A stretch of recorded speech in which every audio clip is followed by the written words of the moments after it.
মুরগান এবং মুরলি দুজনেই অলৌকিক শক্তি পাওয়ার পর একদমই চেঞ্জ হয়ে যায়। মুরগান মেয়েদের সাথে ফ্লার্ট করতে শুরু করে, এছাড়াও মেলায় গিয়ে লোকদেরকে তার হাতের নিশানা দেখিয়ে ভেলকিবাজি করে। অন্যদিকে মুরলি সেজেগুজে তার ক্রাশের সাথে নৌকায় ঘুরতে বের হয়। নৌকায় বসে ইশারায় সে তার ক্রাশের চুলগুলো হাওয়ায় উড়িয়ে দেয়, যার ফলে তাকে দেখতে আরো বেশি সুন্দরী লাগে। এদিকে মুরগান তার ভাগ্নেকে নিয়ে বেশ কিছু পাথর জমা করে সেগুলোকে কন্ট্রোল করার চেষ্টা করে, কিন্তু এতে কোনো লাভই হয় না। একটা পাথরও সে ওই জায়গা থেকে নড়াতে পারে না। অন্যদিকে দেখা যায় মুরলির ক্রাশ আজ প্রথম মুরলিদের হোটেলে খাবার খেতে এসেছে, কিন্তু এমন সময় হোটেলের মালিক ওই মহিলাকে তার স্বামীর বিষয় নিয়ে বাজে কথা বলতে শুরু করে। বৃদ্ধ লোক বলে, তোমার স্বামী তো অন্য গ্রামের মেয়েকে বিয়ে করে তোমাকে ছেড়ে চলে গিয়েছে, তুমি একা একা আর কত কষ্ট সহ্য করবে? রাতে আমার কাছে চলে এসো, আমি তোমার দেখভালের দায়িত্ব নিয়ে নেব।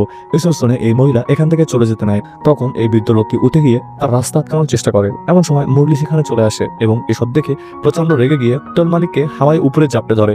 তখন হোটেল মালিক তার কাছে আকুতি মিনতি করে মাফ চায়, যার ফলে মুরলি তাকে ক্ষমা করে দেয়। কিন্তু মুরলি এই বিষয়টা ভেবে খুবই খুশি ছিল যে তার ক্রাশের এখন ডিভোর্স হয়ে গেছে। তাই ও খুবই সুন্দরভাবে সেজে বুঝে তাড়াহুড়ো করে ওর ক্রাশের বাড়িতে যায় এবং তাকে বলে, আমি জানি তোমার ডিভোর্স হয়ে গেছে, তাই আমি তোমাকে বিয়ে করতে চাই। তখন এই মহিলা বলে, আমার মন একদমই ভালো নেই, আমি এই বিষয়ে এখন কোনো কথা বলতে চাই না। এমন সময় ওই মহিলার মেয়ে অসুস্থ হয়ে পড়ে। তখন মুরলি এবং ওই মহিলা মিলে দ্রুত মেয়েটিকে হাসপাতালে নিয়ে যায়।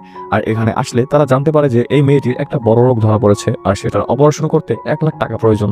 এটা শুনে মহিলা একদমই হতাশ হয়ে পড়ে। তখন মুরলি বলে, চিন্তা করার দরকার নেই, আমি টাকা ম্যানেজ করে আনবো।